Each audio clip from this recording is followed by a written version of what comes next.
आपके मन में एक सवाल जरूर आया होगा कि राजपूत वीर थे तो मुगलों से संध्या क्यों की। इसके जवाब से पहले एक सवाल अपने आप से करें कि क्या आज भारत का विदेश नीति के तहत पड़ोसी देशों या विश्व के अन्य देशों से कोई संबंध नहीं है। आज के हित में लिए इन फैसलों पर यदि दशकों बाद अगली पीढ़ी यही सवाल आपसे पूछे तो यदि बात की जाए मुगलों की, तो मुगलों के आगमन से पूर्व राजस्थान में खिलजी के समय सर्वाधिक जौहर और केसरिया हुए। क्या हम जानते हैं युद्ध में वीरगति के पश्चात क्या होता था? शायद नहीं। शासक के वीरगति के बाद ये आक्रमणकारी राज्य की निर्दोष जनता की निर्मम हत्या करते थे, मंदिर और सभ्यता को नष्ट करते थे। ये राजपूत राजाओं की एक क्रांति ही थी कि उन्होंने मरने से ज्यादा जीवित रहकर संघर्ष करने को अपना कर्तव्य और धर्म समझा तथा कुछ के लिए ये भौगोलिक स्थिति ने मजबूरियां पैदा की।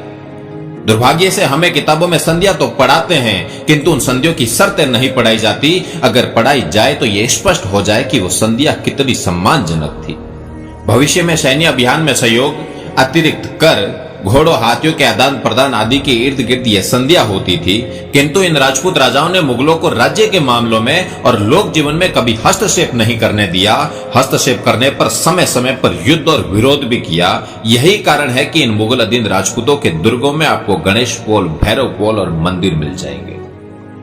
उदाहरण के तौर पर समझे तो जोधपुर महाराजा जसवंत सिंह जी और मिर्जा राजा जय सिंह जी ने मुगलों से संधि कर रखी थी।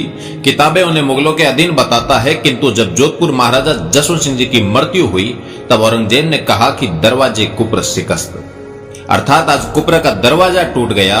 ये कितना बड़ा विरोधाभास है कि जिस जसवंत सिंह को हम मुगलों का गुलाम कहते हैं, उन्हीं जसवंत सिंह को बादशाह धर्म रक्षक कह रहा है। ऐसी विरोधाभासी घटनाओं से भरा पड़ा है राजपूत इतिहास।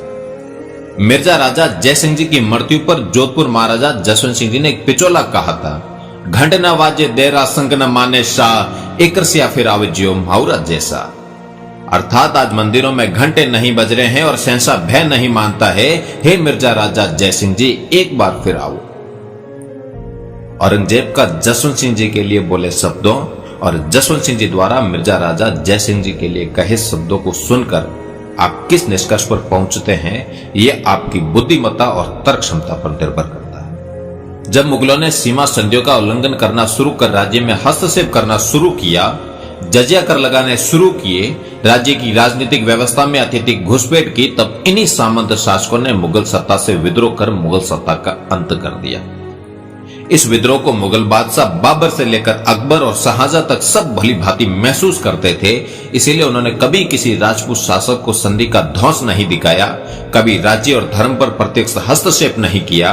लेकिन जब औरंगजेब ने अपने अहंकार में इस व्यवस्था को भंग कर राज्य और धर्म पर कुदृष्टि डाली, तब मुगल सत्ता को इन्हीं राजपूत शक्तियों के विद्रोह का सामना करना पड़ा और एक शक्तिशाली मुगल सत्ता का अंत हो गया। संधियां उस युग की व्यवस्था का एक प्रभावशाली मांग थी, किंतु इन किताबों में इस तरह पढ़ाया जाने लगा कि जनमानस में ये बात बैठ जाए कि हम तो युगों से अधीन रहे हैं।